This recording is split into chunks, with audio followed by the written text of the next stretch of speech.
downfall. He does have a bit of an open opportunity, and he is. Yeah, I was gonna say.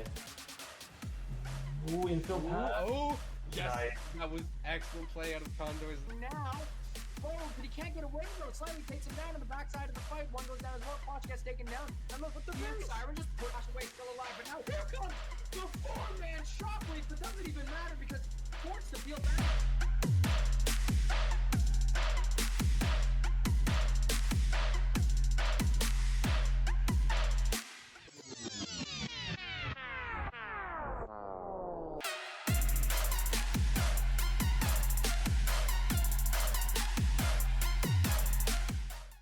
Well, welcome to today's League of Legends stream. It is week 9 of NECC regular season action. It is the last week before we get into playoffs.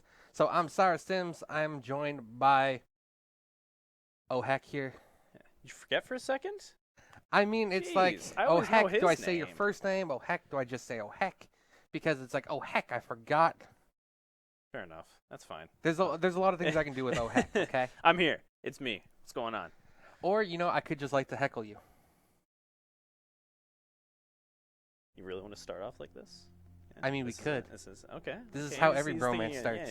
punny guy today, huh? Always a Yeah, what funny can guy. what can I say? Always a I am funny guy. feeling myself today. Yeah. So, we are going to jump right into Champ Select right now. So, it's a bit early of a Champ Select.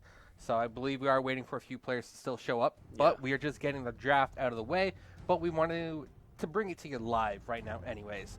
So, we have Harper, Hawks, Varsity as the opponents here tonight. And they are starting off on blue side.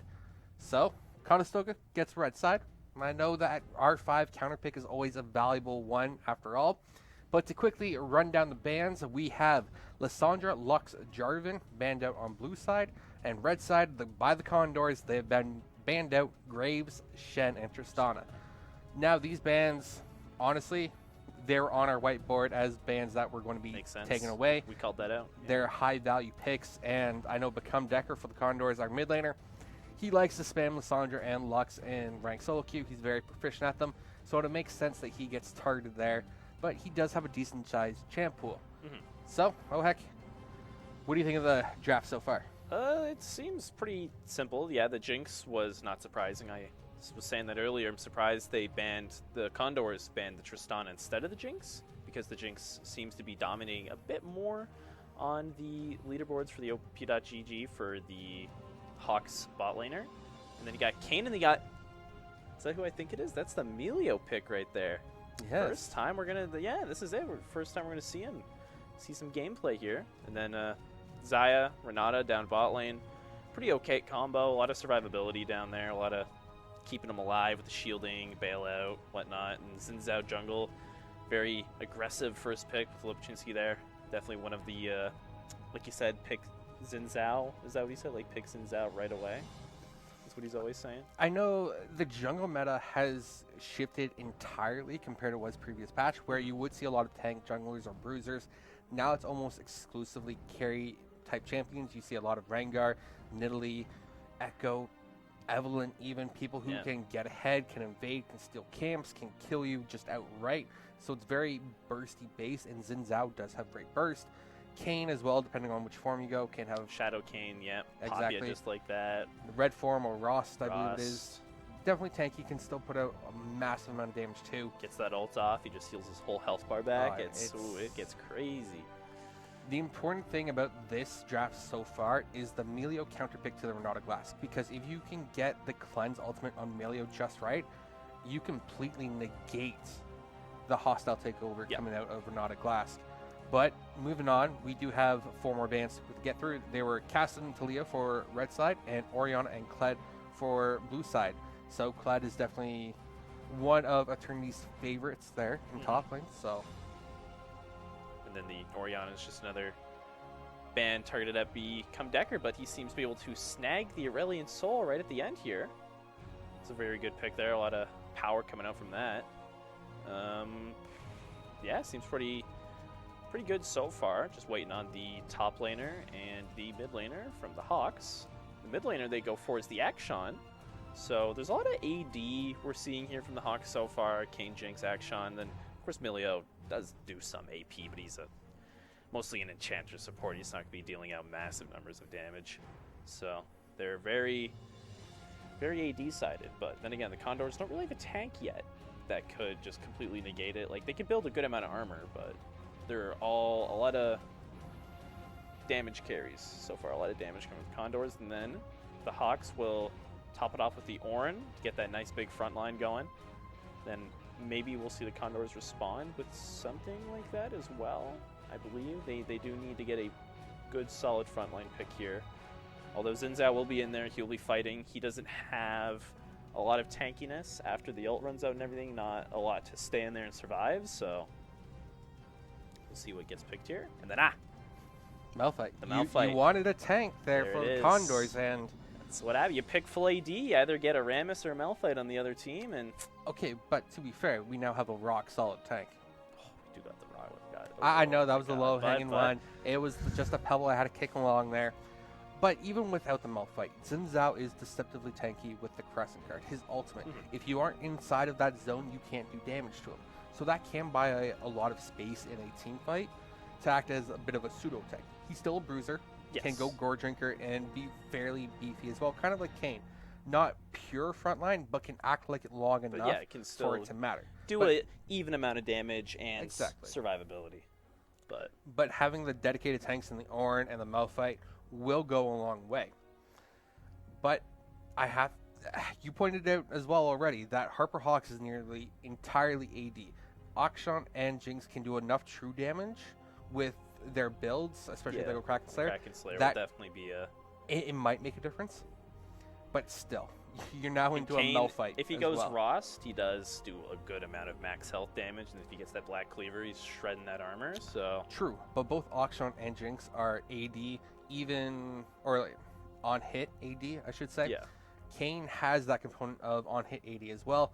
Melio doesn't put out enormous amounts of AP damage. He does put out some magic damage, but it's kind of like Orin. The damage is there, but it's not going to be what carries their team. Yeah. So I'm looking for plated steel caps coming out of the Condors, and that should be enough really to carry them through the early atomization. Oh, definitely. And like if Xayah doesn't, okay, Xayah could go Berserker's Greaves, but I think going the steel caps for Akshan rooms would just be 5 head right now.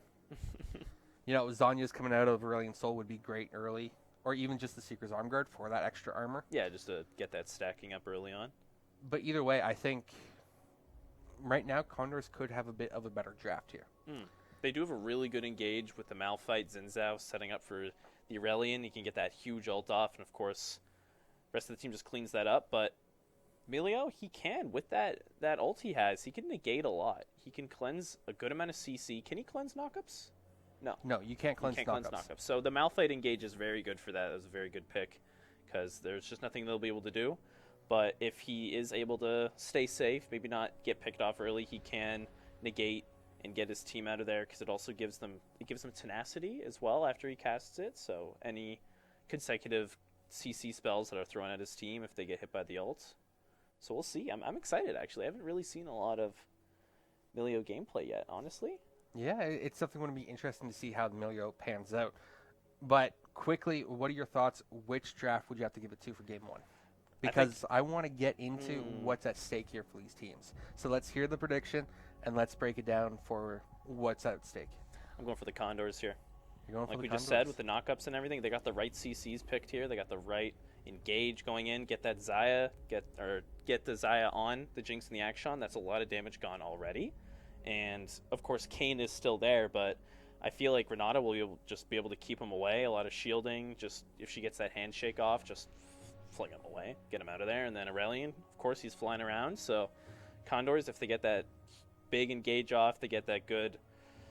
I'd say bot lane pressure would be really good here to stop that Jinx from scaling up and getting a good amount of damage in, especially getting that on hit with the Kraken Slayer and everything.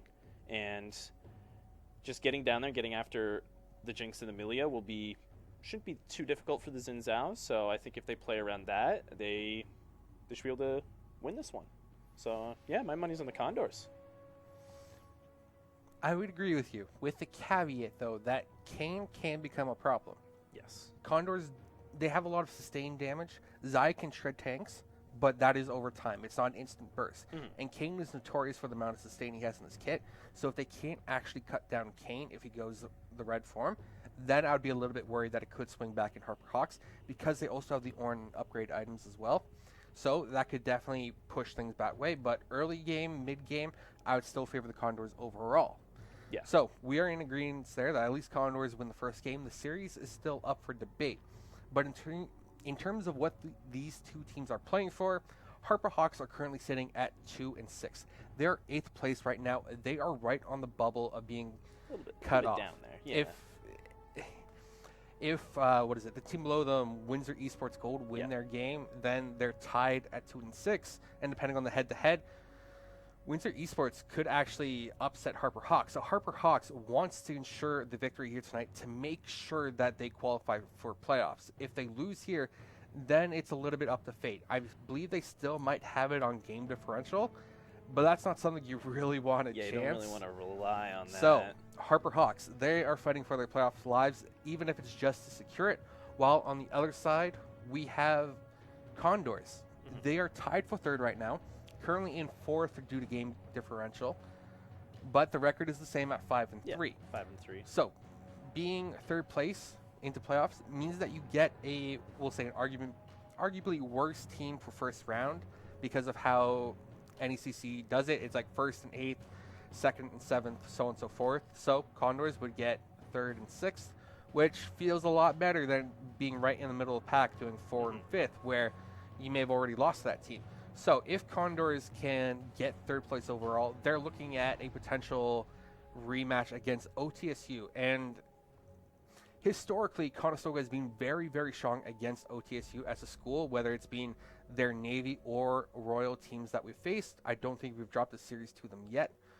Whereas Purdue, I believe we actually lost the series to Purdue. And so that is a team that we are looking to avoid in the first round there. When we played them. And so if Condors, they drop to 4th, they probably face Purdue, which isn't the most ideal scenario for them. Yeah. So both these two teams, they want to win it badly. They want everything out there on the Rift. They want to get the win here tonight. Yeah, it's a pretty big game for both, leading to playoffs. It'll determine quite the placement for both teams. Of course, it's just better. Like you said, the team the Condors will be facing against will be a lot easier for them, a lot better if they are able to get higher up, and then they'll give them a bit of a better head start to those playoffs. And the Hawks, they're fighting to be able to play in the playoffs. So it's a little bit of stress, a little bit of pressure on both sides, but of course that's how it goes here. And yeah, it seems pretty good. We're just waiting for spectator delay right now, and that's... Yep. So while we wait for the spectator delay, we are going to throw it to a quick break just to make sure that we can get into game without any issues. So grab yourself a snack, grab yourself a drink, and when we come back, we'll be right into game 1 here of Conestoga Condors first, the Harper Hawks Varsity.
And we're into game one.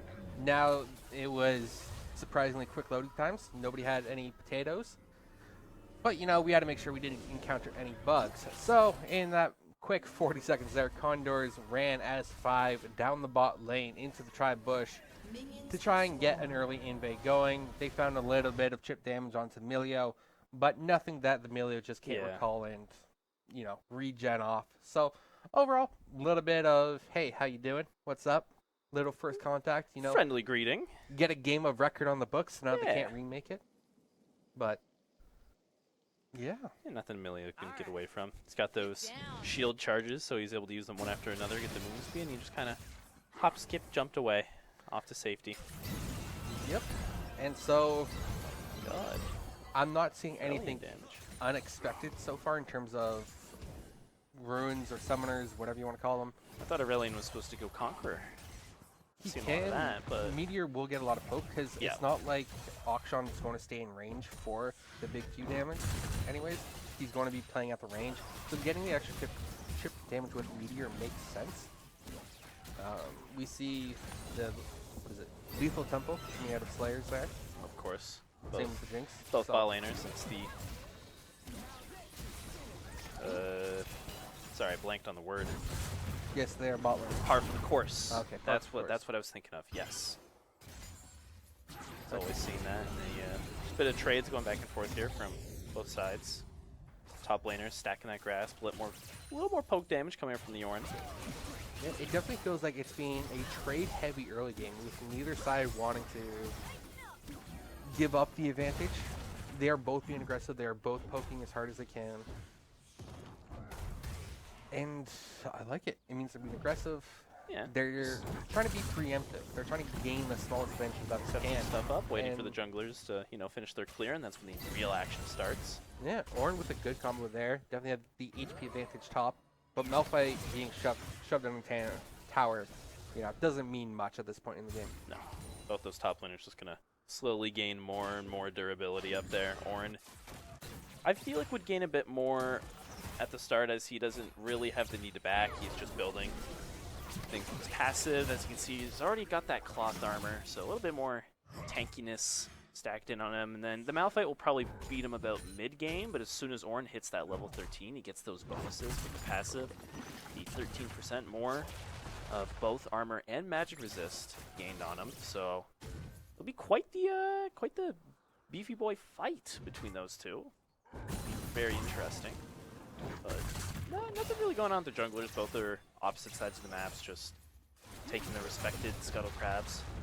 Eternity's looking a little low here on both mana and health. He does have the Doran's Ring though, so he'll be charging back up.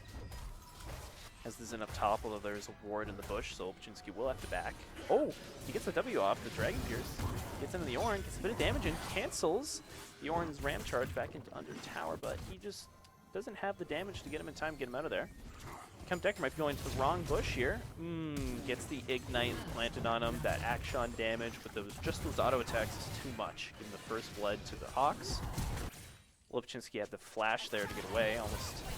Almost fell victim to the Ornn under the tower. And now it's the bottom here for the Condors, being forced to retreat under tower there. Slayer is definitely taking the Ultra Mega Fire Kick to the face. And every now and then you really have to wonder about Riot's naming conventions, because some of these names are just not caster friendly. Like trying to say Ultra Mega Fire Kick. They're running out of things to name it. It's hard when you have like 150 plus champions. Well, 160 at this 160 point, now, yeah, I think so. Each with 4 abilities plus passive. There was a whole Twitter debate about which game is hardest to cast based on the amount of things you have to remember. And it turned into a giant meme fest, which was great. But the point still stands. New champions means new ability names. But luckily, we can learn them on the fly. Right, Ohek? I always love a little bit of educating matters midstream. Get a little bit of learning for everyone, even the casters. You know, there's always something to learn out there. So we have the Actions trying to do a bit of roaming here. Condors had a control ward up in the middle of the river there. I think they're going to set up for a dragon here. Although the other dragon on the Condor side here is going in. Lipchinski already using flash up top. He's a little too caught out, able to respond to anything. both become Decker and Lopchinsky don't have any means of escape here. Lopchinsky falls victim to the Action ult, and the rest of the Hawks just clean up the out-of-place become Decker, giving another 2 kills to the Hawks there, and a dragon. First dragon in the game, that being the Ocean Drake, I believe, yes. Setting them up with a little bit more in-lane regen, just regen general. Quite the start for the Hawks here. A lot of action, a lot of good CS going on. Malphite and Norn going back and forth. Malphite had a back. He got the boots and the ruby crystal, so a bit more movement speed, a bit more health for him there. Although Ornn does do a good amount of max health damage, so it's still going to be hurting a bit up there, as you can see. Oh, got the ult coming in here. Call the Forge God. He's not able to hit it off in time, though. Eternity gets the ult in, the Unstoppable Force, and he's managed to get out in time with the flash to cancel the possible kill that could have been brought upon him. So, it's, yeah, seen a lot of summoners coming out here, a lot of kills happening, a lot of plays. But so far, the Hawks have a bit of a good lead, almost about 2k gold lead here. 6 minutes in, bordering 7. So, yeah. That's a 2k goal lead early. It's a little rough for the Condors. A little grisly. Yes, a little grisly right now. But honestly, it's not worst case scenario. Eternity does step up a little too far there. Doesn't respect the potential Ornn damage, especially with those brittle procs. They do a surprising amount of damage, especially if you know how to combo them correctly. I think you can almost one-shot someone or one combo some if you perfectly overlay all of it. And now become Decker. He dies to the Ignite there, dropping the ult as well to try and ensure an escape. It just doesn't quite work. Slightly is there to at least hold lane, but that's support versus mid laner. And if they're not careful, that could be another kill going over to Fortnite Builder as well. He's definitely building himself up a lead in another game here as well. And it's the kill, but the shutdown there, that was about, what, 300 extra gold going to the Condors support, so... But at the end of the day, that is the support getting the shutdown kill. Yeah. Where that is the mid lane carry. Now really sending out didn't even 4 get and 1. Decker didn't even get an assist there with it either, so all the money went to slightly down bot. Yep. So, Condors bot lane, they're down 20 CS right now. Not a great looker early on, but some of that early training was definitely going in favor of Harper Hawks. Yeah. And that's the biggest thing with Melio right now is depending on the ADC you pair it up with, it can be extremely lane oppressive because of the cozy campfire. It gives you that extra auto attack range, which paired makes with the Jinx rockets as well. That's even more range on top of it. Exactly. So it's almost impossible to trade back effectively without stepping up into an extended fight range as well. Now, Eternity does actually sniff out the Rift Herald play here and is able to stop that and reset it, but now has to be careful because Ornn is looking to combo through, but the pillar just doesn't come out in time to keep the Ornn or the Malphite locked into the fight there. And now become Decker. He's looking awfully low here. Flashes behind the tower to make sure the Auction ult doesn't get the execute there. That's still not a good look right now for the Condors, and they are in a world of hurt right now, I would say. Yeah, the Action is quite the lead in the mid lane with the 4 kills and an assist. Already has boots, and Kraken Slayer making him quite the threat to the Condors. Decker's trying his best to just farm that lane, try and catch up to him, get that money in. Not that bad. The CS is just 5 apart, so it's pretty even there. But once again, that bot lane with the 20 difference, Eternity here is gonna have to try and get away from the Ornn ult. Just tanks it like a boss. Yeah, he just took it, stayed under tower, got that shield back with all the resistances and the survivability as right now, is able to keep him up. Might be able to do something here against the Ornn up top. The bot lane's going back and forth. That cozy campfire giving the healing in that range. Ooh, but the hostile takeover goes down. And the Breath of Light. Oh, then the Breath of Light comes out, gets that healing back, gets the CC cleanse off. Pull. Oh, there we go. And then the bailout. Does they get the kill in time to keep Slayers alive? He goes down. And now Lopchinsky's caught out in the jungle. He flashes over the wall with Kane already attached. Oh. And the Unstoppable Force coming out of Malphite just isn't there. And now Eternity, he still steps up too far. And Fortnite Builder's looking for the kill there. It's going to be a 1-for-2. And now it's become Decker trying to even out the fight. And it seems like it's going to be a 2-for-2 there, extended play. But this Ornn is staying alive an awfully long time. Does eventually drop. The bot fight was 1-for-1. So Condors still down nearly 3k gold, but they're able to fight back here and there. And going even on these kill traits, is still Not a too good look. bad. For him. That's a good way to come back, a good way to keep up with your opponents. Fortunately, Become Decker there couldn't manage to get the kill on that Kane. The big Krug got in the way of the Breath of Light. Really unfortunate, but overall, he did get 2 kills out of that, giving him a good catch-up. Just making his way in. He's got the Lost Chapter there. He's got the Steel Caps. That'll make a very big difference, especially against the Hawks auto-attack-oriented team. So we'll see how that plays out. Bit of a gank coming in for Lopachinski. Will he make it there in time? No. Oh, but Zeka comes back in a little too greedy. The knockup off will get him in time. Just needs to hit that W. Oh! The win before Lightning gets it.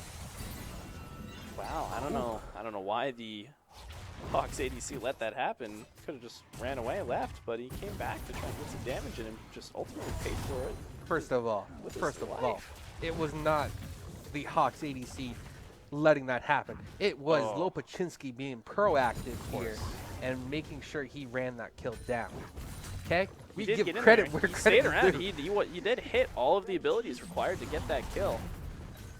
Eternity takes some damage under tower here. Does not have the unstoppable force. He does have the flash. Does the tower damage stack up in time? Oh, Eternity's one shot. He just got the ultimate up now as well. If he was able to keep just a little bit healthier there for another few seconds, I think maybe he had a chance to turn that around with the ultimate. But unfortunately, Not Aligned is able to force out Malphite once again. TP does come through, so Malphite shouldn't lose all that XP. He lost half a wave there.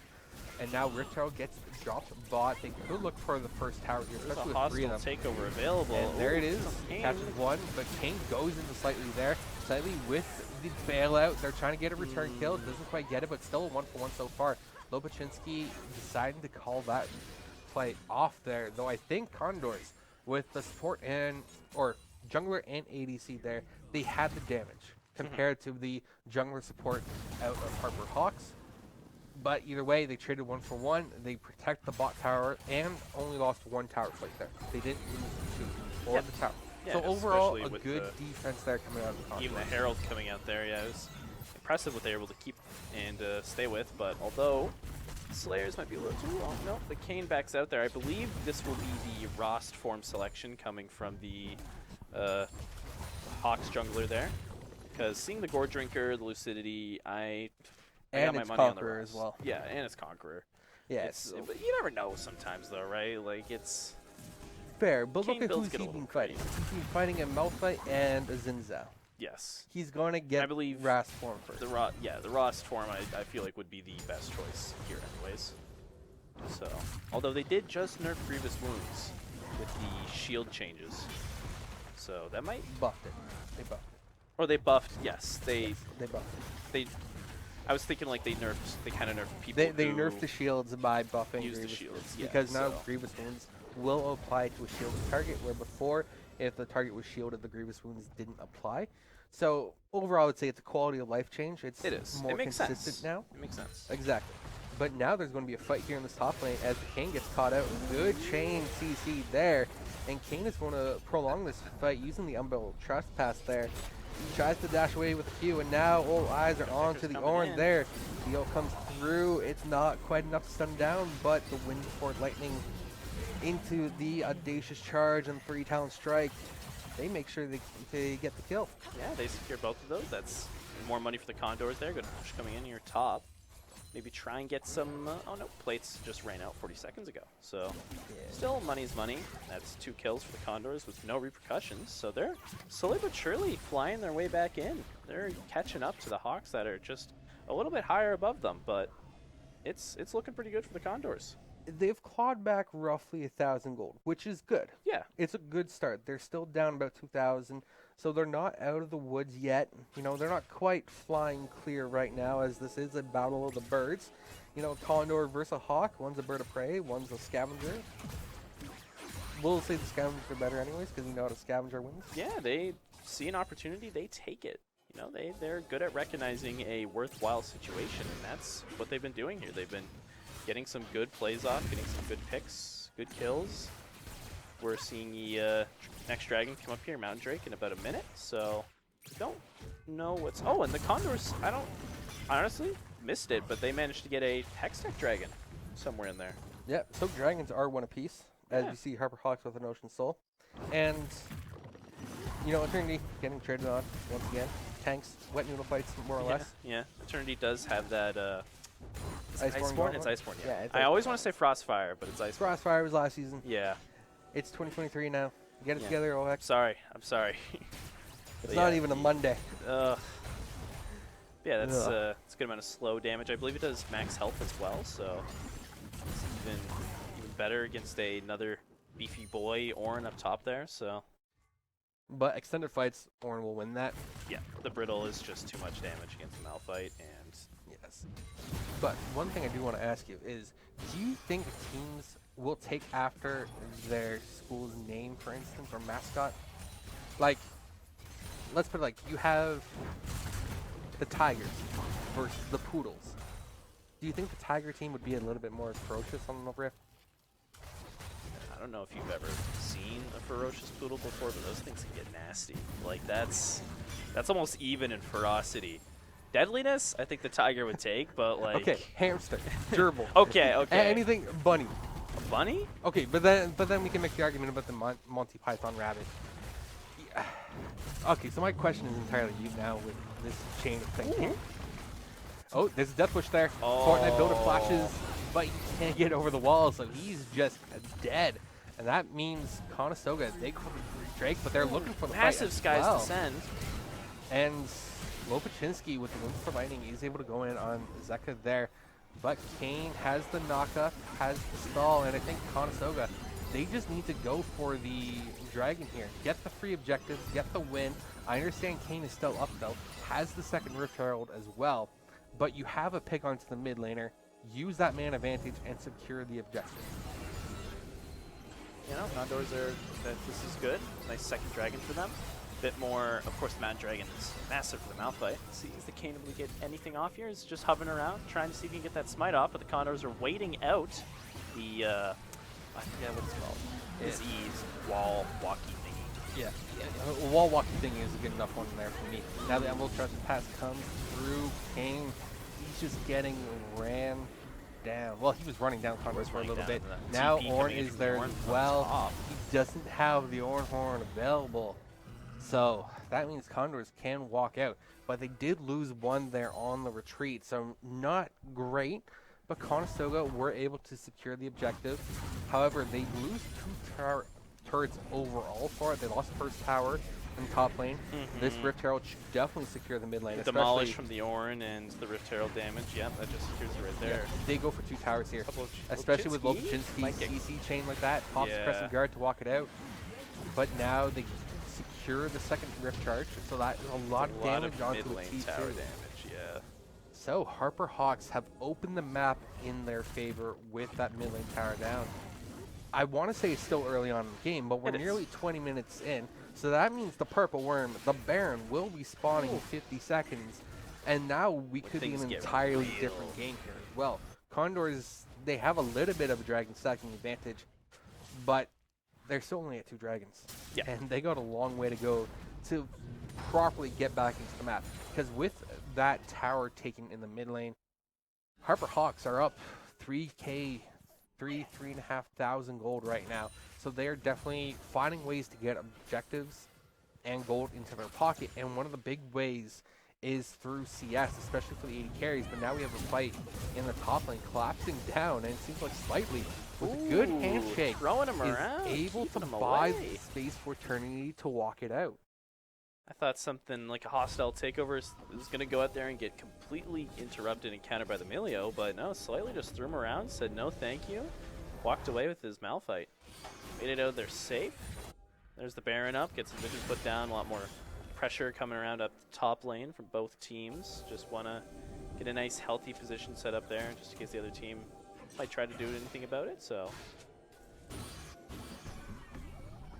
But it's, yeah, a bit of a, I'd say bordering 3K, yeah, gold lead still coming from the Harper Hawks there. Of course, they got all those towers set up, a lot of extra money. But the Dragon, it does make a bit of a difference, of course. especially that Mountain Dragon for the Malphite. Yeah, the dragon there for the Malphite will be great. But I know in about 3 minutes we're going to get some very amusing gameplay Yeah. because we have that fancy spectator delay. But being in a facility means that we can hear the cheers and shouts of the players. And Something was happening. when our boys pop off, we can hear it. We don't know what's happening, but we can hear it. Foreshadowing. Yeah, I know. Yeah. We're foreshadowing some good, Ooh, something's gonna come up. yeah, some good entertaining action. Now, what do you think it's going to be? I think it's going to be a Baron steal, I think I'm, or it's a Baron fight win. I think I we're think seeing that's- something about to start here. All the teams are kind of grouping up together. Something's gonna start, and Engage is gonna go off, and hopefully, It's either I'm going to be gonna around the start getting dragon or the Baron. yeah, but there's it's going gonna to be be an a objective. fight. It's gonna be an objective. Let's see here. Lipchin's just trying to get something in. Action damage can put down on him. That's the Blade of the Rune King proc already put out. So that's stored away. It's put on cooldown. We'll see here. Lipchin's he's maybe just going around. Maybe, yeah, just trying to get some health off on the Krugs. Just back and forth. Both teams just throwing abilities at each other. Just walking around, clearing vision. See Eternity's getting a little caught back here, getting a little slowed down. They don't have Become Decker or Lipchinski that close. Lipchinski's back now. He's got his health back. Shield up. W up in the action, gets a proc, but doesn't want to go in there because, of course, Become Decker is all the way down bot, doing some side laning, trying to get those minions pushed up. Well, we were spectating a game of ARAM before this, kind of as an audio test. Well, it seems like we're getting an ARAM here right now anyways, with both squads sort of squaring off in the mid lane right now, neither team wanting to surrender any pressure, whether it's for the Baron or the Dragon.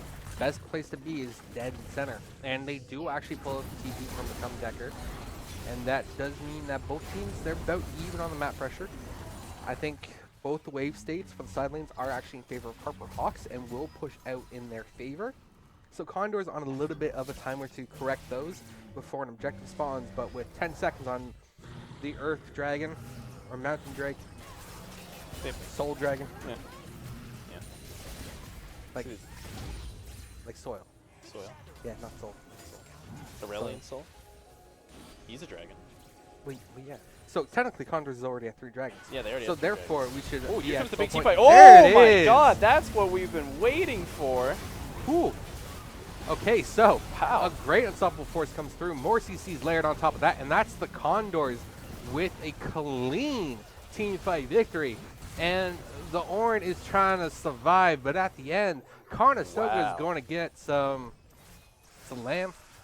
No, lamb and sheep. Some goat chops. That sounds weird. Aren't they hawks?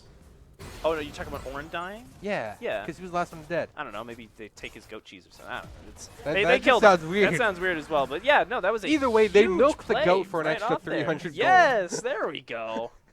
We will get the analogy one way or another. And now with Death Timer still up there for the Harper Hawks, it means Conestoga is able to walk right over to the Baron, and they have the damage there. And that was a very dangerous super mega death rocket coming out of Zeka there. But Slayers and Slightly, with nearly no HP, are staying in this just to make sure that they have the DPS to get the Baron in time.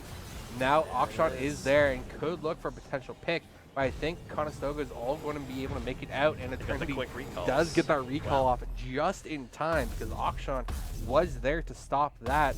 And so, Man, we got to... in a matter of 2 minutes, we have a complete reversal of fortunes, where Conestoga is now up about 600 gold, depending on the wave state. And so, just like that, they overcame a 3k Back, deficit yeah. like nothing. One off 3.5. soul, Baron. So basically a 4k gold swing just like that. They just turned that around in that one quick fight. Really need to get a replay system or something hooked up because I want to see that Malphite ult Next year. again. Next year. That was excellent. We'll have Holy. replay set up for next year.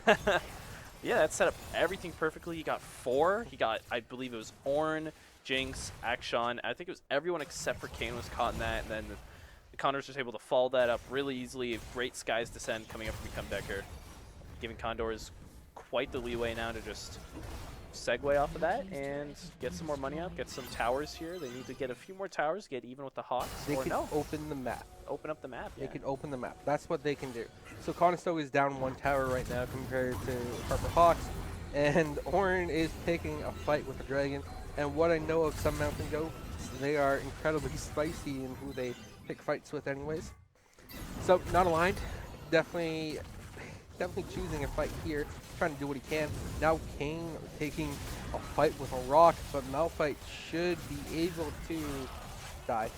Yeah. He should be able to die. Holding on to that unstoppable force, but even if he did use it, the Kane can just follow the Unload Trespass. Decker keeping it close here with the Orn. Ooh, the execute there shield from and then, the black hole. Yeah, the black hole W. And now Slayers is caught out in the mid lane, so the momentum that Conestoga was starting to get. And he just makes it out just like that. Able to get that CC off on both Kane and Emilio, just flying his way away. There you go.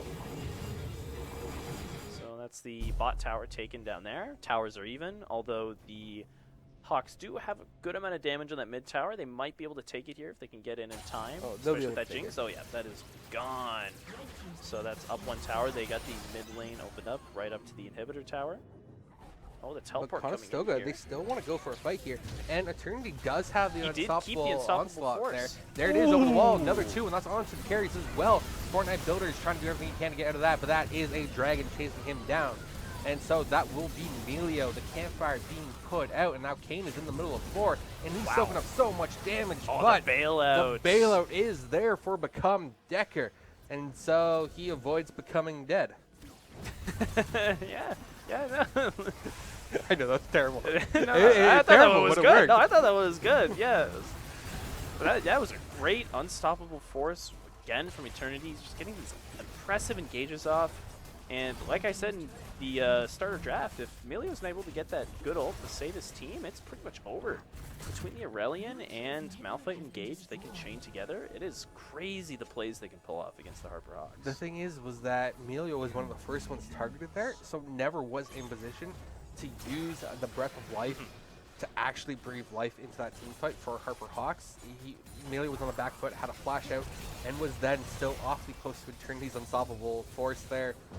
And now the Horn comes through. Slightly is able to sidestep it, gets a decent handshake down, but Akshan finds that kill. Zeka is hyper, and they are going to chase this one down. Look to go back in one for lightning. A great ultimate by Eternity, but they get one kill, but it's immediately revived by the Akshan there. The righteous slap was in vain.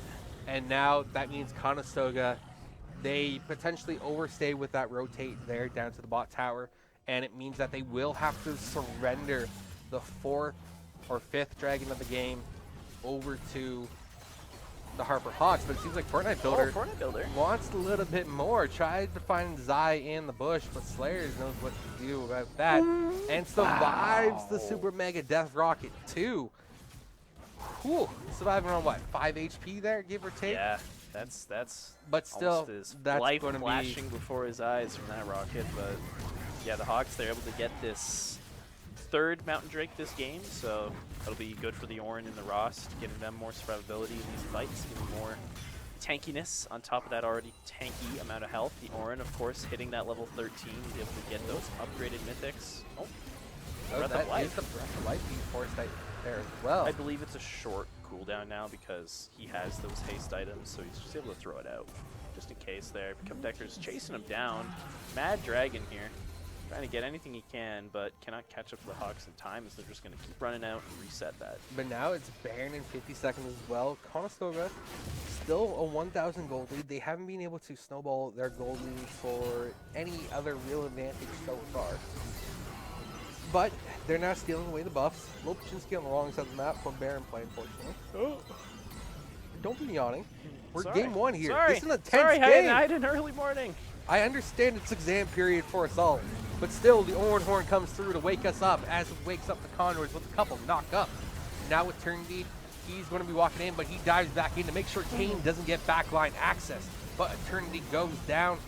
Become Decker will drop next. The dragon being skinned for its hide. Now Fortnite Builder will pick up Renata Glass. The Ken Baron being cut down, but on the other side of the map, it's Lopachinski maybe and Lopachinski Slayers was in the right place all along. Getting the inhibitor tower. They also got the T2 bot tower there as well. They get the other inhibitor, but it does mean that they will most likely be giving up the Baron here as well. And I know Lopachinski can be quick. He has an ability called Wind Before Lightning. He could be running like the wind, but his legs are only so big. Not fast enough. The Hawks do take that Baron, but it was at a price for their base has been opened up both bot and middle. And, you know, the inhibitors may respawn, but you've no towers down there anymore. Condors are able to just walk right in as long as they don't have to deal with any of the enemy team. So, although they have a lot they can do with this Baron up and the kills they got from that fight. I don't know. I think it was a pretty worthwhile trade from the Condors. Condors get map pressure, but Harper Hawks, they get gold and now push advantage. Yes. Because while Supers They get an will opportunity. inherently push the lanes, it's the 9 Condors gold themselves. So this gold swing will actually get bigger and bigger because Harper Hawks will have minions to farm, where Conestoga will not. And we do see Fortnite Builder scouting out the Condors positions as well. So we know Condors, they want to go topside with having 2 super lanes already pushing. That mid inhibitor will actually respawn pretty soon, I believe. So overall, Wish we had a timer for those. overall, I think it's actually in favor of Harper Hawks. Okay. They got the gold swing advantage. They'll have farm advantage right now because you see Condors are 4 stacked top lane here, 5 stacked with Decker just off screen, and we see Jinx and Ornn farming up lanes as well. So that is Super more minion gold. lanes. Yeah. Exactly. So Condors will knock down another T2 tower. With this, all outer towers are now gone. Harper Hawks, they're reduced to a single inhibitor tower and 2 Nexus towers. That's 3 towers to stand on, which isn't a lot when you start out with 11. It's not nice, but you know, as long as you have towers, you got towers. Of course, the called Fortjod coming out here, trying to get into the back line, gets some knockups. Opportunity just running down the Kane, trying to get something off. Bjorn gets the engage in Eternity, and just can't do anything. Gets chunked down to the Action. A lot going on here. Ornn is able to go in there and get a knockup in the back line, getting slightly pulled in and killed. Kopchinski and just Kemp Decker out fighting for their lives against the Ornn. Able to get the kill on the Kane, trying to get the Ornn out as well, but he's just too tanky to And go there's the down. King revive too And the with the Kane Action. comes right back with the Action. And Wow. so it's an ace. And now Ornn is able to TP right to the inhibitor doorsteps there, protect the A lot of minions, get the demo demolish. charge, and that's still 5 men strong on the side of Harper Hawks. And they have buried some up long minions timers. pushing with 10 seconds up on an Eternity, 10 on Sightly. So Condors may be able to hold here, but it will be very, very close. The Condors do have the bot lane super minions getting in quite deep there, but the Oh, Hawks damage No, Hawks go for the end here. with the Eternity Baron has to go is now. too He much. knocked it up, but the inhibitor or Nexus Tower is already down. And so Harper Hawks Wow. in 33-33, they take game 1 in their series against the Conestoga Condors. What a spicy game 1. There was a lot of turnarounds there, a lot of partial comebacks, but in the end, the Hawks, they were able to pull through. They had that, of course, that gold swing you're talking about. They were able to get that Baron and just segue off that. They just went for that fight up top lane. They got that Ornn engage off, able to get that back line just knocked up and just out of the action for just a little amount of time. And that was all the breathing room they needed to get in there. Melted that Malphite and then just won that team fight and used that Baron, of course, the TP from Ornn, made their way into the Condors base. And Condors all had very long respawn timers, could not respond in time. And what I was afraid of happened was that in that last fight there, Malphite got picked off before he could use his ultimate, and that's almost the entire reason why you pick a Malphite is for that. And he didn't get any of the attack speed slow onto the 80 carries either, so he was virtually non-existent. But the thing I was worried about was how long it took to kill Kane. Kane was in the middle of 3 of them at one point and just couldn't die, just wouldn't die. And because of that, that allowed the rest of Harper Hawks to wipe Slayers and Slightly, who had been split off from the team because half the Condors went to the jungle, half of them half retreated up backed the top lane as well. So maybe a bit miscommunication and mispositioning there as well allowed Harper Hawks to get that team fight victory.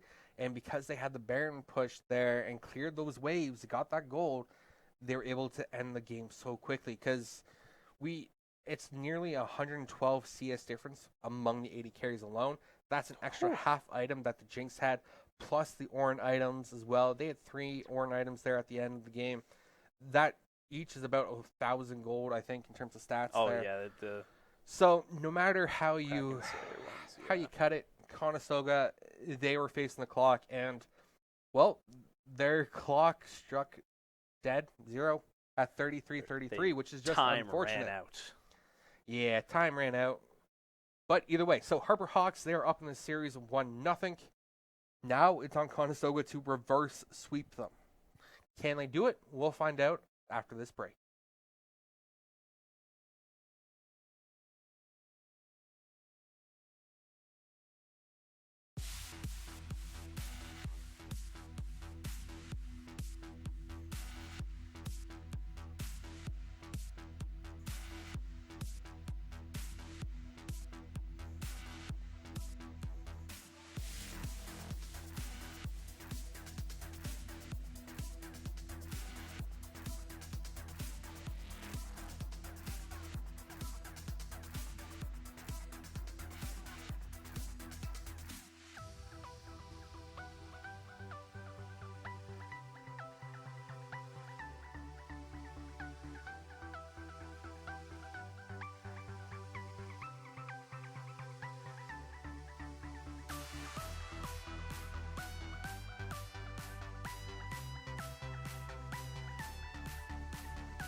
Well, here we are, already into the second draft of the night. So, Harper Hawks, still on blue side. So, Conestoga, they have elected to remain on red side. Yeah. I mean, their draft wasn't bad. Their game wasn't bad. I think they got outscaled a little bit. But now we see both the Harper Hawks and Conestoga. They've completed the first ban phase. So, Harper Hawks sticking with the exact same bands. Same bands. Lysandra, Conestoga. Lux, Jarvan. And there's a slight change up to Conestoga's ban, where instead of the Tristana, they've banned the Jinx, rid of the and Jinx, now yeah. they've taken the Tristana for themselves. So, Harper Hawks, they've gone with Sion, Fiora, Senna, and Conestoga have gone with Kled, Triss, and Nautilus. Ooh, Triss Nautilus. That's a deadly combo down bot lane. But where's, we're also looking at Harper Hawks already. Where's so the Sion? Fiora top, it's going to be Jungle? Sion, Senna, bot. Oh, this is going to be the Starving Senna, I believe then? Fasting Or Senna Fasting is Senna? generally the strongest Senna version right now, though you can do some ADC play as well. The interesting thing, though, and this goes back quite a few seasons, was it was a combo done by, it was G2 at the time over in the LEC, where you would get the Senna snare onto a minion, And then you would use the Sion shout shout with to the throw Sion it at to a target. throw it. So is that still possible? I think they removed that interaction, though. We'll find out, won't we? We will find. I hope we find out. I hope that It, I see it will that definitely happen. be an interesting Yeah. mechanic if they do go through with it. It takes some skill and some A lot of coordination communication, to match it up. Timing, but yeah. if it works, it works. And so on to the next round of bans, we see the Aurelion, Soul, and Akshan both being banned out. I do Yeah. agree with both those bans. Become Decker was starting to look good on the Dragon. Definitely scaling well. Never really hit that takeoff point, though, where we see Aurelion Soul become a nightmare. But he was getting there. He was getting there, of course. So. And so Talia and Orana both banned, and that's a lot of mid laners banned out across the map. And Gragas. that could be a jungle Gragas. Could be jungle Gragas, could be mid. We will find It could out. also be a top Gragas. Where's the Kled gonna go? Jungle. You're not putting the Kled in the jungle. Mid Kled then. Mid Kled. We've That's more seen it. reasonable than a jungle Kled. Don't do jungle Kled. Fair folks. enough. So, Just waiting here. Do you think it's next? Mid laner, top, or nope? Mid laner, jungler. And well, they got to pick both either way right now. The so, Vygar. Oh, I mean, Viger could also go. He got a bot as pretty well. good buff recently, though, with all of his AP stats were just and pushed up. He also got more range too on some of his Yep. abilities. So he's so pretty Viger's deadly in a right really now. good yeah. place right now, and is also another flex pick as well. Yep. Because he can never go know. an He APC can. bot lane with a fasting Senna. It's more of a poke safe lane, but I'm still going to say that Viger looks better mid lane right now. And then I have believe that so, tank yeah. Scion bot. And That Lilia is really going to be in the hard jungle. scaling bot lane, yeah. So the Ooh. Hawks going for a bit more diversity and damage here compared to the last game, although it didn't seem to matter to them. It didn't seem to matter because they were ahead. They enough, were we'll ahead. say. They had the Kraken Slayer, they had the on-hit damage, able to get him down. But now, yes, they have a very good balance. Conestoga, okay, a bit more. Whoa, AD. whoa. You can't just say Conestoga. I mean, okay. like when like you look damage, at that final R5 pick damage. and it's a Yasuo, I'm talking damage diversity here. Conestoga does not have great damage diversity right now. That's what that's what I was just And saying. You can't say it's okay. It's like it's meh. It's Meh. meh. Yeah, they got the one Gragas. He does some AP. If it's pure AP Gragas, then maybe. He's the jungler. Yeah, honestly, I would say Gragas does need to go full AP, especially Yep. if you already have a tank Nautilus and a Bruiser Kled. And Kled, But that's, Kled isn't really much of a tank anymore either. So We'll find out. that could be a precarious pick there. But this game, looking at it right now, right here in Champ Select, the game for Conestoga is about Yasuo. Yes. If Yasuo gets fed, Conestoga could look to just steal He's a this lot of one. airborns to work off here. Once again, Conestoga Exactly. very knock-up heavy. And he has the wind wall. That wind wall will be absolutely massive. I would love to put more adjectives in front of that, but I can't because it's a PG stream because we're affiliated with a school. But Yasuo can block the, what is it? The Vygar Primordial Blast. The Primordial Burst coming out of Vygar. The Sleeping Lullaby coming out of Lilia. Oh yes, he can win Because wall that is a That is a projectile. projectile for some reason. Can't actually block the Senna Qs, Yeah, though. the Senna is the laser, but he can But block I think he the can root. block part of the ultimate because it does travel as a projectile. It's not a laser Yes. in the traditional sense. So there's some massive abilities he can block with the Wind Wall as well. He can also block the Swirl Seed too if he really wants to. Yep. A lot of projectiles available for him to get rid of, so we'll revolve around that pretty heavily, yeah. A lot of just resources taken away, and of course, either the Gragas with the Cask Throw ultimate he has, or Nautilus with the Depth Mine, I think it is. Tidal Surge or something, I don't know. His ultimate, both ultimates, a lot of available knockups there, especially if Nautilus targets someone way in the back.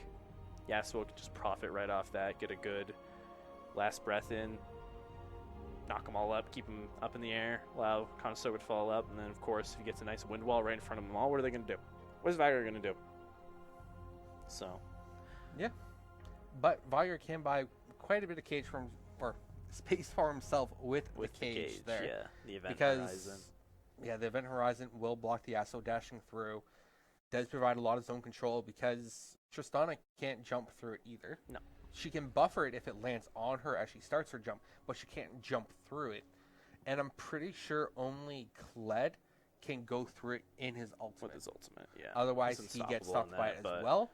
So that placement of the event horizon, that baby cage, could be absolutely massive. But that's all going to come down to skill as well. Oh, yes. Yes. A lot of important abilities here, a lot of one buttons that can determine a lot of what happens in these team fights. So it's gonna be interesting. But here's the question now, Alex. Now I'm gonna say it this time. It's my turn. Who do you think is gonna win this one? Who do you got your money on this game? What type of answer would you like? I don't know. I can give you a diplomatic answer. I can give you a biased answer. I can give you the fan answer. The fancer. I can give you an analytical one. Wow. I can give you the non-committal one. Choose one of those and give me one. Oh. Gut reaction. I like Harper Hawk's comp just a little bit better. It's a little bit more easier to execute. Their scaling is greater. They have 3 infinity stackers when you think about it. Yeah, no, that is a lot so of numbers. The longer going this up. game goes, the more in favor of Harper Hawks it will go, no matter what. And Fiora will be a menace on the side lanes. Lilia is, I would say, a very mechanical heavy champion where you have to space correctly to make the most use out of it, and can be shut down by Yasuo. So Harper Hawks, I think, have the easier win conditions to play towards. They can win no matter what if the game goes late enough. Yeah. So I think Harper Hawks, honestly, have game 2 here. But in terms of spice, in terms of being a fan, I want to see Conestoga pop off. I want to see some good Yasuo gameplay there, some wombo combos that we haven't seen before. Oh, yeah. Imagine last game, a 4-man Oh eternity my knock God, up the into a last Malphite breath from ults. Yasuo. Whew. Like, those are the things that dreams are made out of. Maybe Conestoga can revive the dream here in game 2, revive the series, but we don't really know yet until we get onto the Rift. They got a good early, so if they punish, they get those. And Tristana still scales well, same with Yasuo, Yeah. you know, 3 Yeah. item power spike. But we got to get there first. So, what's your answer? Honestly, I think Conestoga. Once again, I'm saying, like you just said, they could scale pretty decently. They got that good early, that bot lane between the Nautilus and the Tristana. If the Nautilus gets some good hooks off, the Tristana can easily take down and follow up that engage. And it's just, if you put down that Scion in the Senna early, they need to be in lane. They need to get the Soul Furnace stacks up. The Senna needs to get her souls dragged in to get that more attack range, the stats overall. So if Conestoga just pays more attention down there, I'd say they could get a good lead going off and then just continue with that Tristana. And the Vigar, of course, he can get pretty deadly, but like we said, the Yasuo Wind Wall, that can cancel out a lot of the Harper Hawks resources here, a lot of their abilities, and a lot of their primarily damage abilities. So it's going to be interesting, and yeah, I think Conestoga has a pretty good chance here, but it's close. It's close. I will agree, It's it's a very close split vote here because I favor Harper Hawks. You favor Conestoga, though the heart favors Conestoga as well. But it is what it is. So we're going to go to a quick spectator delay while we build that up. Make sure we have the competitive integrity.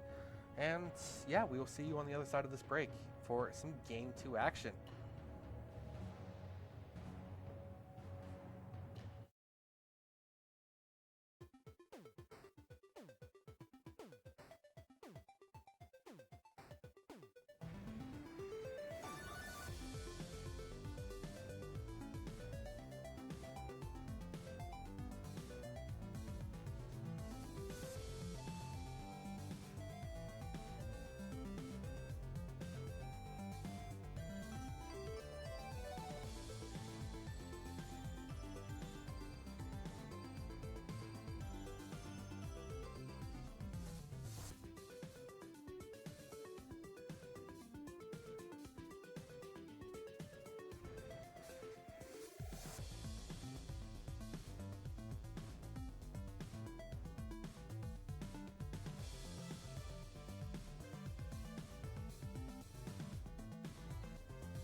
Welcome back to Game 2 of this Week 9 League of Legends series.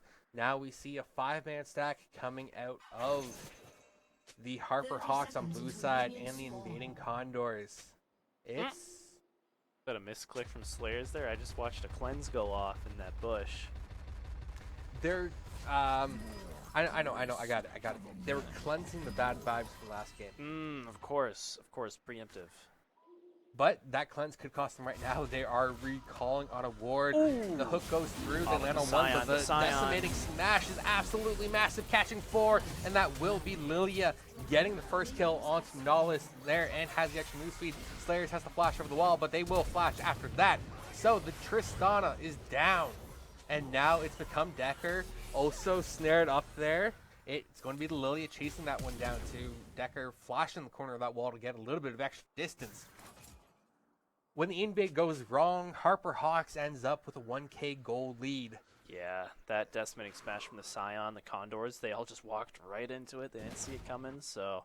Because the Nautilus, he pulls the person out of the bush, right? Yes. So he's not in the bush with them, so they had no vision, they had no idea it was coming, and it just hit all of them and set up the Harper Hawks for an easy just sweep and kill.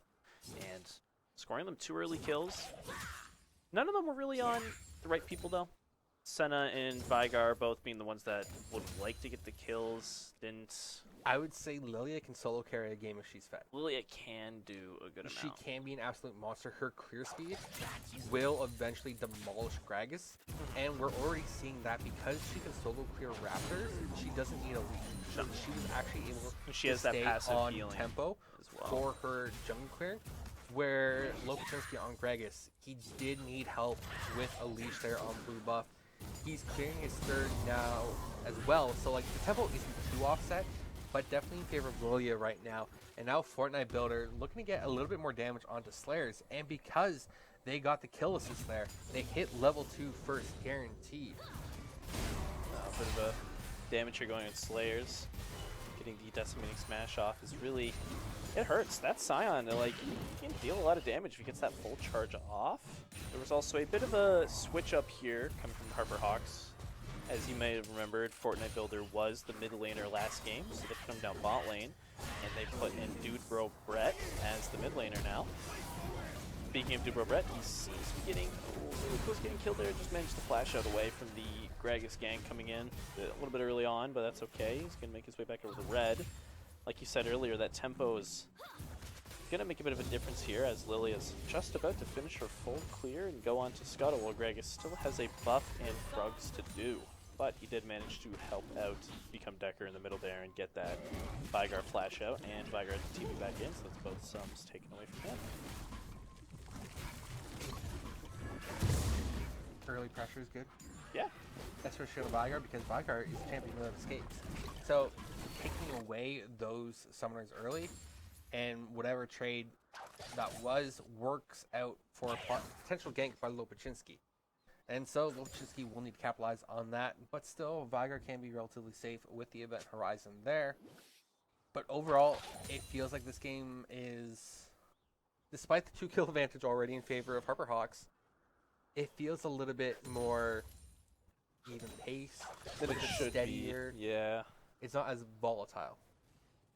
But the Harper Hawks, they are, in a way, playing that good. They're not getting too greedy off those kills at the start. They're just taking their time with it. But through that does give the Condors a bit of space to work with. Allow them to get back in, get their farm up, play for kills, of course. Gragas is quite behind here, just managing to scuttle right away. He's about a few camps behind, so it's going to make a bit of a difference there between him and the Lilia. Lilia already has that lost chapter, of course. Off those kills, slightly gets cut out by the Swirl Seed. He's a little slowed, but he's able to Spider-Man his way out if he does it right. Well, and he doesn't quite land the missed hook. the wall. The Decimating Smash is there, but Conestoga will trade 1-for-1 across the map there as they get the kill onto the Vigar. The Dude Robet still not having summoners up, and now Slayers, he's caught there as well, and they will dive this one, so he has to rocket jump away. Scrollsy comes through, and Lilia... Ooh. Zeka gets the the execution, flash. but it is Lilia going hard on this. The hook, dredge line, doesn't make it through, and that Swirl Seed will kill Slayers there. And now it's the reinforcements coming out of the Condors, and Lilia knows that she's dead there, so she just executes to the tower to make sure the kill goes over to the Nautilus instead of a carry there. So 100% overforced there by Harper Hawks, but they still get 2 kills, and they trade the kill, or they trade 1 kill back because the other was an execution. Yeah. So overforced, they pay for it with some tempo and a little bit of gold, but overall worthwhile for them, and they're still up 1,000 gold.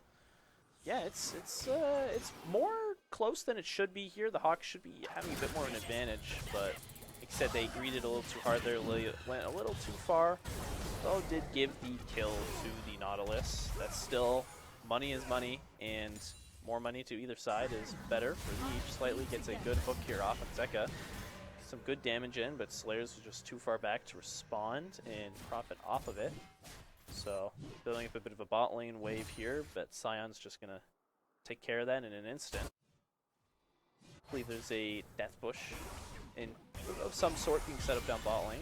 Oh, no, the vision goes over slightly. We'll see them up if they can get anything off.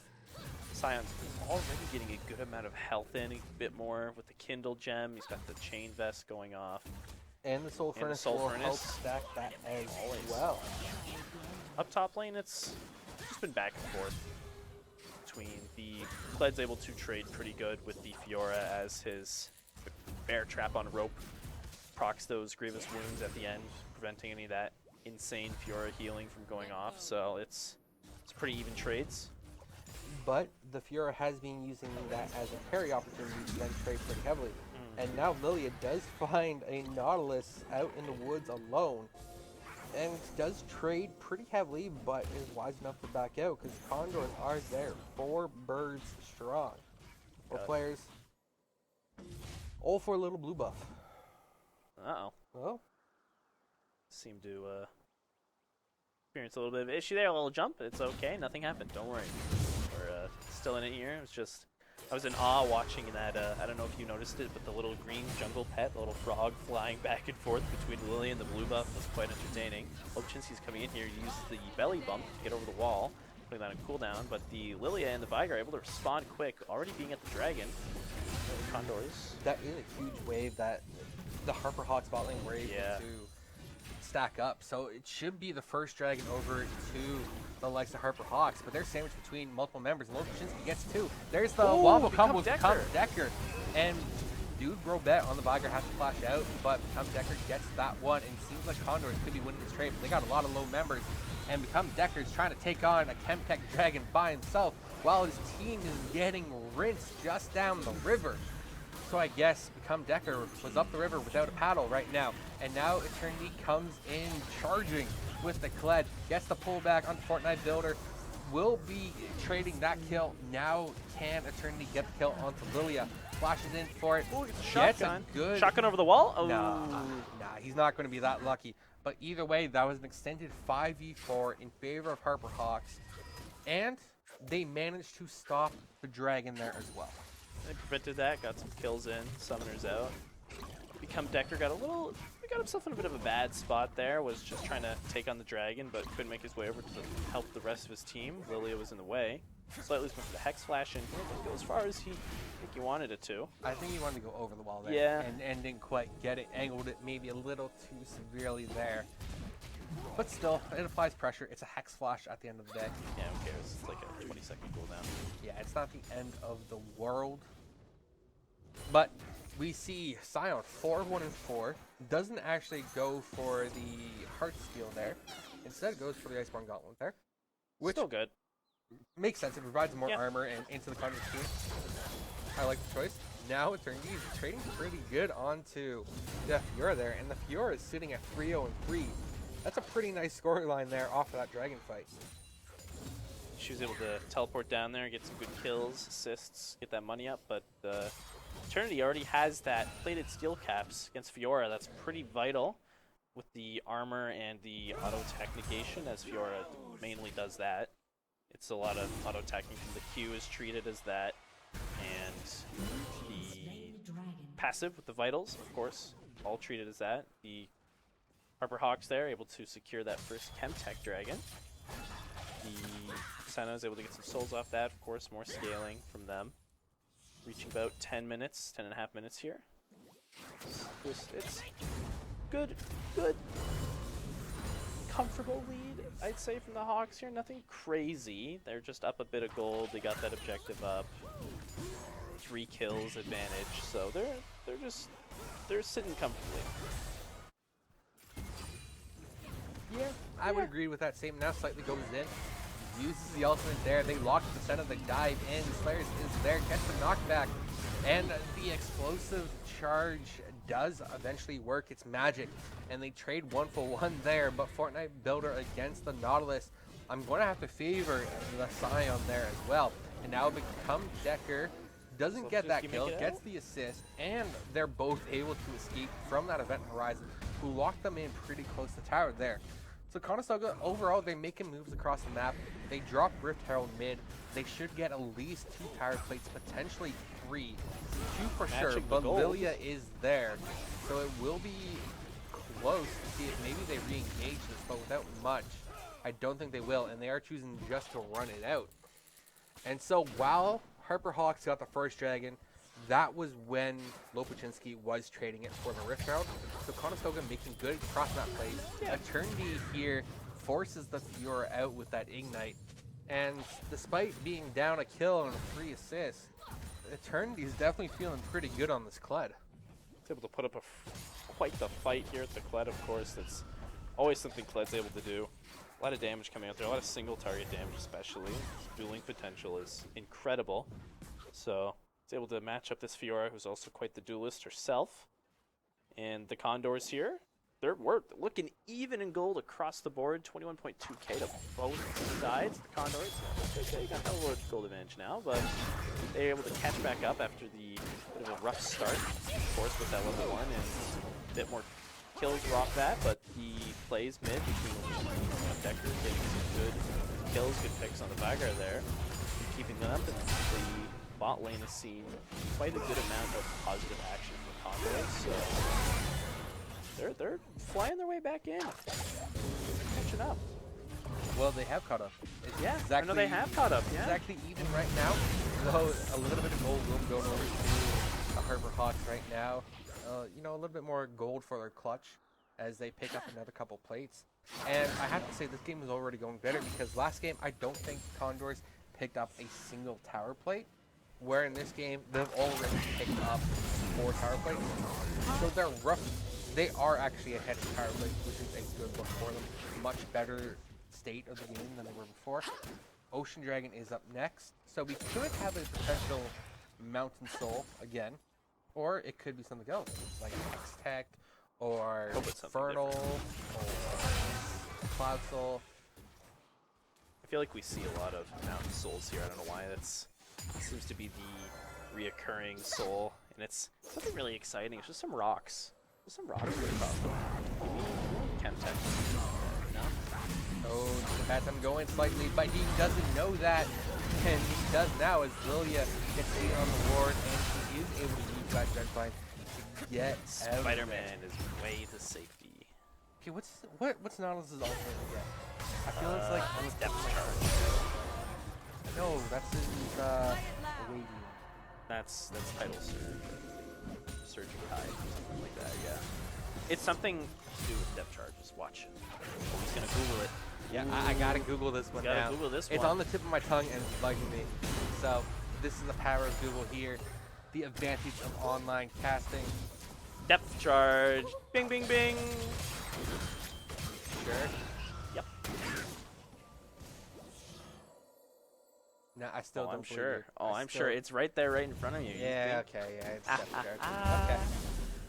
I just wanted to make sure I wasn't confusing Dredge Line with the depth charge. Yeah. So that was the main thing. I don't want to be confusing the obvious thing. No, we're all good. I know my Nautilus ability names. No, I don't. To not or not to Not. Now you're impossible. Oh. Breaking my brain. Not a lot of action going on here, really. Just some farming. Well, Dragon is up now, Better see and some both action. teams are already Ooh, slight around it. It's the knocked up. Combo is there, and Cask just demos the gear. Ooh, that was explosive. Yeah, that was a lot of action going on there. What else came out? Of course, explosives, like you said. But yeah, good plays from the Condors. Good follow-ups, good CC chains. So quite the teamwork from them. And they even got the Lilia's flash out. They're still able to fall It's going to be together. a flash body slam. Oh, there it is. But the last breath wasn't charged for it. They still have the damage. Do they? They trade 1-for-1 there, but that is the shutdown on Lopachinski, I believe, going over to Vanguard. So Dude Grow Bad not having a good time in the mid lane, but at least trading 1-for-1 there.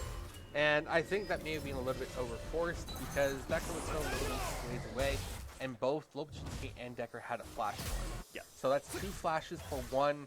So even on the summoner advantage, it goes back over Harper Hawks, which is a little unfortunate. But also, Condors is still in the lead by 300 gold. They are, and I believe they're trying to make something happen down bot lane here. That Scion's looking real beefy. He's got that Iceborne, he's got the Giant's Belt in there, so and along with Soul Furnace, he's getting that health, he's getting those numbers, so it's quite dangerous for him to turn and non-alive going fighting up top here. Oh, the Nautilus was a good game with Zeka, slightly CC-chinged out. Oh, but now there's a fight at Rift Herald. The game did not decide who to watch. Slayers gets caught out somehow behind. Zeka made it away, but the Great kill line comes there, in. pick up a kill on Zeka, which enables a rocket jump out of Slayers to try and get safety, but this isn't enough. Now it's a bit of a smite fight over the Rift Herald, but Lopachinski's forced out, and he can't quite get back in to secure the Rift Herald despite being the only smite up. And so, it's the Fiora picking it up, who also got a kill on to become Decker there. And now that can be a really bad snowball potential here for Fiora. Or really good snowball in Fiora's case, bad if you're Eternity. Yeah. You can't really guard against the Rift Herald charge unless you get lucky. So this top T1 will probably be the first tower destroyed here. Lobachinski forced to clear the mid one as he body slams the horizon. The TP and Decker just could not make it in time. Decker. I think if Decker actually TP'd there to the pink ward and the tri bush, that would have been a successful play to at least cut off the Fiora and get a pick there as you kill the Rift Herald. But alas, it's not meant to be. So Harper Hawks have their definitive lead back in place. I was going to say their first lead, but then realized they had a lead at level 1, 2, 3, but now Diego or Mygard gets caught up again, and he's just not having a good time there as Gas will pick up that kill. Now Lilia's going to get picked up here as well. Condors are definitely going to even up on bench tonight, and it's Sion trying to get some poke damage over the wall, but the Harper Hawks, they're on the wrong side of the map right now. And we have Lopachinski also stealing down as well, but guess what's up? It's the Hex Gates. Oh, Hex Gates. We were almost there. Yeah. We were almost there. I went for Hex Tech portals. I'm not gonna lie. So at least it was cut out by the last of the race. Ooh, great combo there by Fortnite Builder. Comes out with Fortnite Builder. Unstoppable onslaught and then make his way in and just keep slightly locked down so I can secure that kill. So, despite Condors having a good series of picks there in plays, they traded back. It's some unfortunate position overstaying. And now Eternity, he's getting run down by Fiora, who has the ultimate down, trying to get those procs in, can't quite get them all. That still leaves too much damage. Now become Decker, looking for Zeka, can't quite chase that far, so Fortnite Builder will be the target, and they give away that kill to Lopachinski. And you can tell Become Decker still wants that setup, but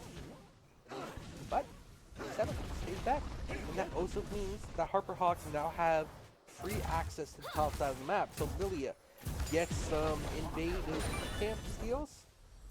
Stumbled my words there a little bit on the order, but I want to say them. Anyway, invaded steals the camps. And Vigard gets the mid tower as well.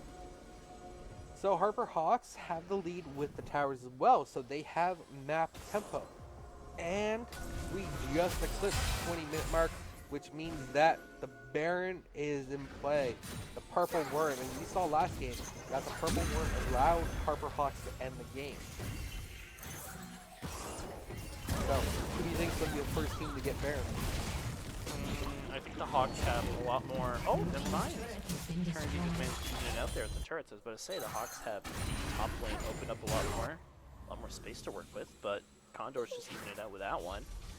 You're going to see here they're going to go for the dragon instead.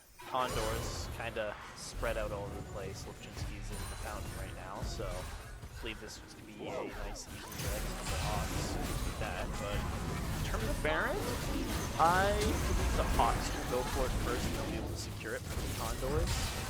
They seem to be playing around these objectives pretty well. Get them. Speaking of objectives, wow. They get the T2 tower. Now, Not Aligned is going pretty hard onto Eternity there, but Eternity is able to walk it off, hug that wall, and make sure that final vital isn't exposed. And so the towers will be evened up once more. But with that top lane fully exposed over to the inhibitor, that bodes well for Konosuga, but it's hard to push that further. So now Eternity needs to swap the bot lane. But without TP, he's further away from Baron. So he does have that ult, but he still has a ways to go in order to get him to use it. So the saving grace right now is that with that T2 top tower play, they force out TP from the door.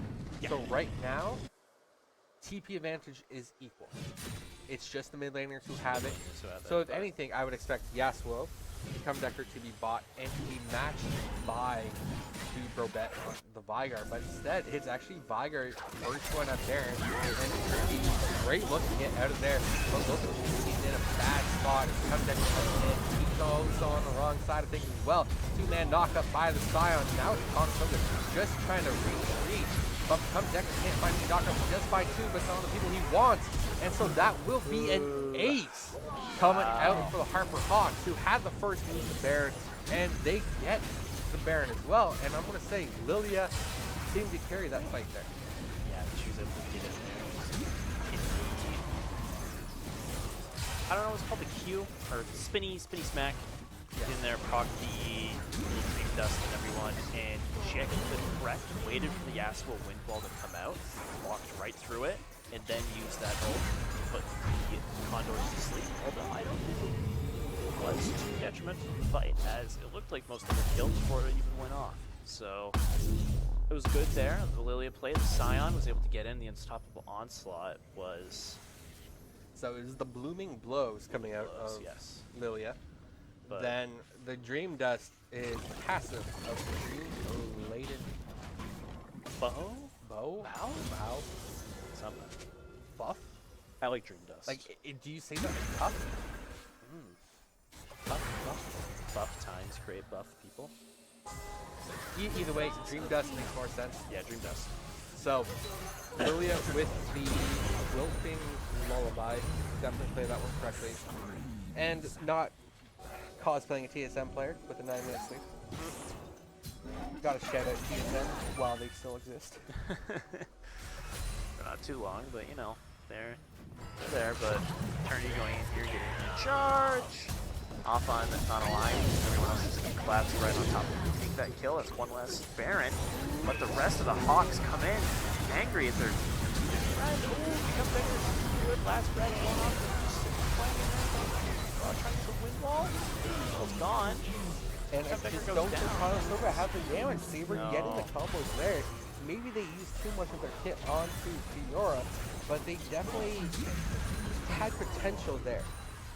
But either way, Harper Hawks is a good, solid rotation to get up there in time before Condors were able to retreat to their T2, which means that Harper Hawks now have free access to this top lane. They get the inhibitor power. I should have said that in the reverse order, but it doesn't quite matter. Both objectives Both are gone. Fall. Both are gone. And now with about a 5,500 gold lead, almost 6K, Harper Hawks are in definitive control of this game. So now being about 25 minutes in, this is where the scaling really comes into the spotlight. The Vygar, Senna, and Scion all being like big scalers. We're talking about here. Scion is just putting out an amazing frontline plays here with all the CC, just getting in front of everything. Senna's got the range and attack damage, and the attack speed over the right now. Quite hefty. Vygar, Cage, setting Become Decker up, getting stunned and stuck in there. The wind walls do nothing, unable to help them, and the Hawks just, they're staying in there. They don't need to go back. The Condors just running in, trying to shut them down, and it's not working. Yeah. Konosuba being a little bit overly aggressive there, trying to get kicks as Harper Hawks were looking to reset. But it turns out that Harper Hawks, they ran with it. They wanted that. They flew with it. Yes, they did. They flew with it, and now they're pounding away at the Nexus Towers, potentially going for another kill onto Eternity. He's in a 1v5 situation. He could work a miracle here, but I don't think he will, as the Harper Hawks finish off the Nexus here in a 26-minute game. Harper Hawks, despite being 8th place, they sweep the Condors here tonight to finish off the NECC regular season. Well, that was quite the game. I didn't expect most of it to go that way, but in the end, yeah, the Hawks had quite the good composition to play as against the Condors. The wind wall, it made a bit of a difference here and there, but it wasn't able to pull through in the end. Wasn't able to block all those damaging abilities, and of course the Senna. Although not many kills, though 20 assists at the end of the game. There was a lot of damage she was putting out there. Didn't care about that wind wall, was shooting right through it. Sitting very comfortably behind that Scion Fiora front line. And It proved deadly in the end. They were able to get that one team fight going where they completely aced the Condors, grabbed that Baron, and then just snowballed off of that tempo they gained. So And this was what I was a little bit afraid of. I don't like being right when it goes against my team, but Harper Hawks, their win condition was easier to play. Yeah. They were able to stack. We didn't see how many stacks the Senna, Vigar, or the Scion have, but you could tell very early on they were racking them up. And the bot lane was just a little bit too beefy coming out of the Harper Hawks there. The Scion was absolutely massive. 7-2 and 17. he was getting a lot of kills early, and 24 out of 27 kill participation. That is massive. Massive, I say. So that's a very, very good look there for Harper Hawks as well. And once they started getting beefy, once that front line got established, once the sustain started coming through, because Fiora has heals, Lilia has heals, Vigar does not have heals, but he has Seraph's Embrace, so he has the shield. and he's got the cage as well. He just sits behind it, nice and cozy. Senna has the main sustain, right? Yep. But once all those pieces started coming together, Konosuba couldn't overcome them. And they're a team that needed to play from ahead because Yasuo, Gragas, Kled, Nautilus, they all go one direction, and that's forward, that's in. They don't really kite back well. I mean, they can, it's not spectacular, and they don't do damage while kiting either. They need to get in there. They need to get things done, get that damage in, those kills, and they just weren't able to do it. Between the Scion, the Vigar cage, they were just keeping them at bay. And other than those characters, they had no real backline access. They had no way to get in there and shut down the Hawks just damage dealers. So it was... It's hard to shut down the Hawks when almost every single one of their champs were a damage dealer at the end of the day. The Fiora has 8 kills, Lilia has 5 kills, and Lilia built aggressive, built AP. You can actually go the Jack Show protein item as a tank option, but Leandry's is fairly standard as well. Didn't even build the Monarch's Embrace, has a fully stacked Dark Seal as well, so there was just damage coming from every source there from the Harper Hawks. So at the end of the day, I'm going to say it was a composition difference, but on top of that, Harper Hawks were just a better team on the day. Yeah. And that means they solidify themselves into playoffs. They 100% make it into playoffs now. Whether it's 7th or 8th is still up to debate, but they'll be facing one of the top tier teams, which looks like either Windsor Lancers or University of Waterloo Black. So those could be formidable teams for sure. And Conestoga fall to a record of 5-4. Definitely above the 50-50 mark, which is always good to see in a season. Yeah, being positive there is always a nice way to exactly. end it, So we'll probably be tied for 4th. We can't end any lower than 5th, I believe, just from how numbers work out. So either way, who we face is most likely going to be Purdue, maybe OTSU, depending on how the matches shake out. And there's another one in there, I think Illinois. Illinois could actually be above us, so it's Indiana. I believe Illinois is above us, yes. But we can actually check the standings, which are on another computer. Production, show me the standings. We will get there. Yes, that one. As I awkwardly point to the leaderboard for him to go to. Because now I want to know for sure. So it's Lancer at the top, and then... Ooh, okay, so a lot of matches Illinois have been recorded. Okay. So the top 3 right now is UW Lancer Gaming, UW Black, which is Waterloo. Indiana is 5-4 at 3rd place. Illinois could supplant them, but I don't think their match is being recorded yet because they're only at 8 games. So we are 5th at 5-4.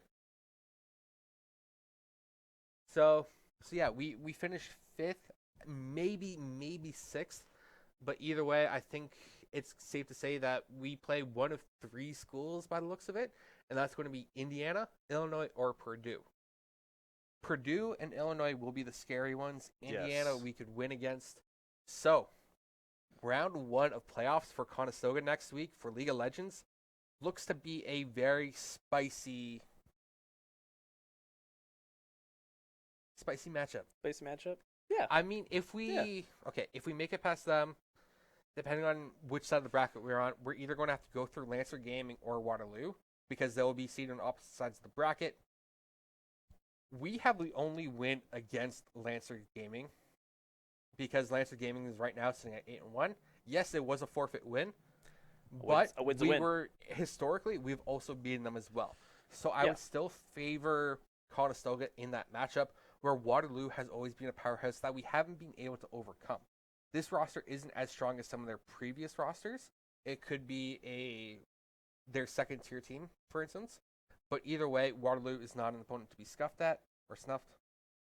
Either way. Scoffed at? Scoffed. There we Scoffed. go. Scoffed at. I was close. I had some of the right syllables in Yeah, there. just one letter. Yeah. English. Too many words sound the same. But either way, Yeah. Conestoga, they're in for a wild ride for playoffs. They don't have an easy opponent round one. None of the schools, I would say, are easy. And the best thing about these playoffs right now is that anyone can beat anyone. Yes, everything's up for grabs. Anything can happen. All comes down to the skill of the players and how good they play in those games, of course. So it's The best team on the interesting. given day will advance. yeah, that's how playoffs work. Yes, Yeah, that's how yeah, playoffs work. yeah. But sometimes you get teams that forfeit and so on and so forth. Yeah, But you know, With but all these teams being so even, it really is who shows up the most on that given day. Maybe they're not the best team on paper, but they showed up. And on that day, they were the best team. So we have to keep that in mind when we go forward. And so I'm just looking forward to what the future holds right now for League of Legends for the playoffs. We'll find out later for sure what the bracket will look like, but we have an idea anyways. So that means tonight's stream is basically done. We have the last Rocket League game coming up on Friday, the April 14th. Yep. That will round out the regular season for NECC as well. And so that means next week, it's going to be playoffs from start to finish. Whew. And it's busy. Yeah, it's going to be a busy stream schedule. But first things first, we're done for tonight. Tune in again on Friday to catch our Rocket League team in action.